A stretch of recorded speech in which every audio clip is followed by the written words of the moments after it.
Hello people off the internet. Today I'm in Old Castle Archdale. Archdale? Yeah, Archdale. Had to check there on my ChatGPT window. Why we're here? Mrs. M is still celebrating her 50th.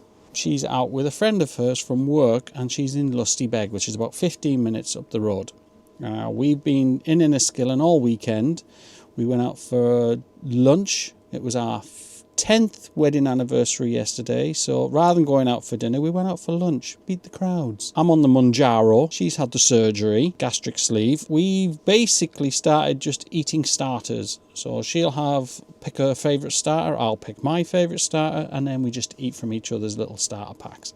So that's what we do. Keeps the weight off. So we did that yesterday, and then we stayed in a lock sort of edge place. Now we're near Lough, which is absolutely massive, and we parked last night. Now on Park for Night it says there's space for 2 spots, but there was a guy already there and he basically parked across the 2 bays. Now doesn't matter, it's out of season. He wasn't to know somebody was going to come up behind him, but it was pitch black, it was raining, and I couldn't see piss all.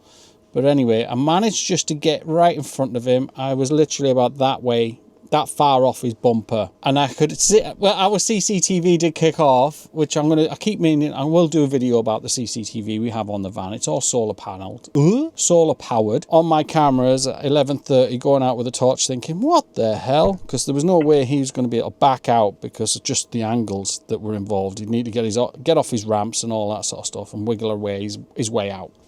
So as soon as I woke up this morning, I waited, because you could hear him and the occupants of his van, and I thought I'll wait until he's up a bit, and I could hear him dandering about, and I switched the cameras on and he was having a look about, and I jumped out. I said, look, really sorry about where I'm parked. How long are you going to be here for? And he says, probably leaving in the next half hour. He was going for a dip. He was going for a dip in the water. Madness.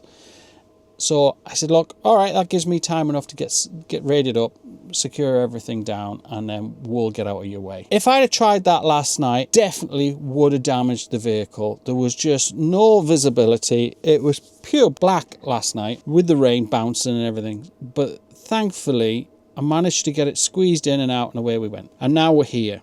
Me and Mrs. M went for a dander around the woods. It's a beautiful, beautiful place here at Old Castle Archdale. The dogs loved it. Went down to Tom's Island earlier, and it was just so peaceful. I'm only just back in now because bloody gas ran out, but thankfully it's only 7:30 and not the typical 4 a.m. in the rain stumbling about crack. So it was 7:30. I'm in my pyjamas. Managed to get my pyjamas wet, which is okay, fair enough. But then I discovered this. Now, I don't know if this is intentional, but I've got 2 air vents under the bed stemming from the garage. One there and one there. And the distance is perfect for drying my pyjamas. And then what else we've been doing with the van is I've been fittering about, doing odd jobs, fixing little bits and pieces, just personalising it a bit more. Such as this. I also fitted a toilet roll holder in the bathroom. I've just had to adjust it because every time I came into the bathroom, I knocked it off. So I've changed the direction of it, spinning it upside down, because I've given this too much thought. Inspired by another YouTuber, Amazing Grace, whose wife I used to go to school with, he put some tiles on his kitchen area. And I thought, that's cool. So we did the same. And I bought a packet on Amazon. In fact, I bought 2 packets. These are smaller scale tiles, and then these are the larger ones. All I had to do was just dismantle this a little bit to slide them underneath. And they're great. Cheap and cheerful. I love them.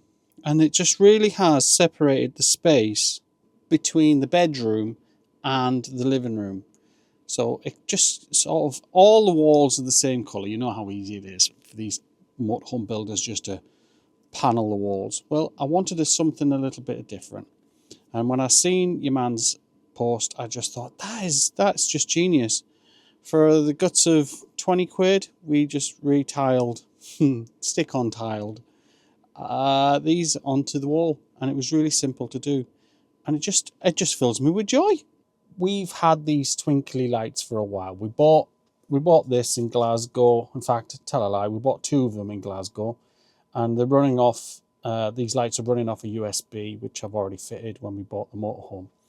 But now Mrs. M has gone full Christmas And we have the Christmas display window, which we're going to probably stick something on the inside of the plastic glass. You know, it's not glass.